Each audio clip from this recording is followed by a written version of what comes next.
Maayong gabi mga igsuon, siguro matingala ta nganong human gyud sa December 25 misunod man dayon ang piyesta ni San Esteban, ang pinakauna nga martir sa simbahan.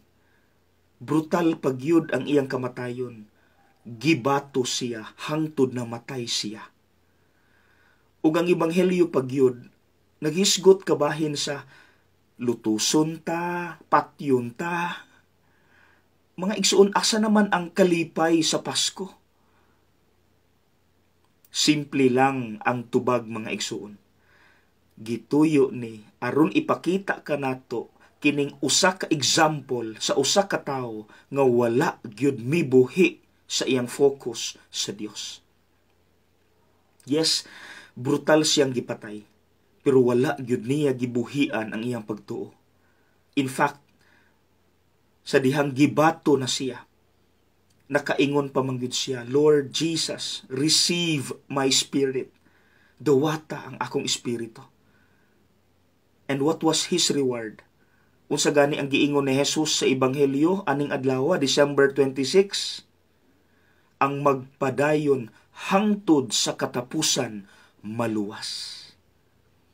O kay wala man gyud mibuhi sa iyang pagtuo kini si San Esteban, siya naluwas ug kuyog na siya sa Dios didto sa langit. Mga igsuon, wala kitay angay kabalakan. Tungod kay ang Dios naghatag kanato sa pinakanindot ug walay makamatch nga regalo, ang iya mismong anak, si Jesus, nga nagdala usab sa pangalan Emmanuel. Unsa gani meaning? God is with us. So mga igsuon, focus lang gyud unta taniya. Bitbito nato kada adlaw ang mensahe sa Pasko. Unsa gani ang usa sa mga mensahe sa Pasko? Hope, paglaom. Nga siya, si Kristo ang kahayag.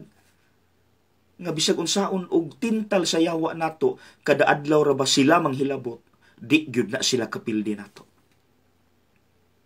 Ug mauna nga paglaom ang nakapalahutay ni San Esteban hangtod sa katapusan niyang gininhawa.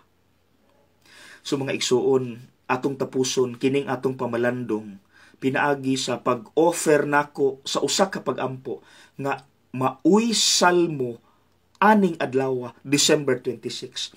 Akong ibutang sa comment section ang Binisaya ug in English because gusto nako mamahimo pud unta ninyo nato nga ato pong prayer. Kay kini nga prayer, usa ka prayer nga tao nga lalum kaayo ug paglaom, pagsalig sa Dios. Nga kabalo gid siya nga ang Dios moluwas niya.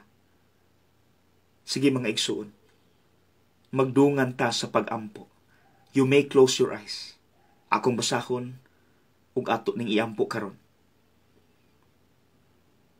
Sa imong mga kamot, gitugyan ko ang akong espiritu. Imo akong luwason o Ginoo, o matinud-anong Dios. Magsadya ako ug malipay sa imong kaayo. Luwasa ako gikan sa mando sa akong mga kaaway. Pagpakahimong akong bato nga dalangpanan, usa ka kuta nga maghatag kanakog kasiguruan. Luwasa ako diha sa imong kaayo. Amen. What a beautiful prayer. Mga igsuon, may this be our prayer too. Okay? God bless and Merry Christmas!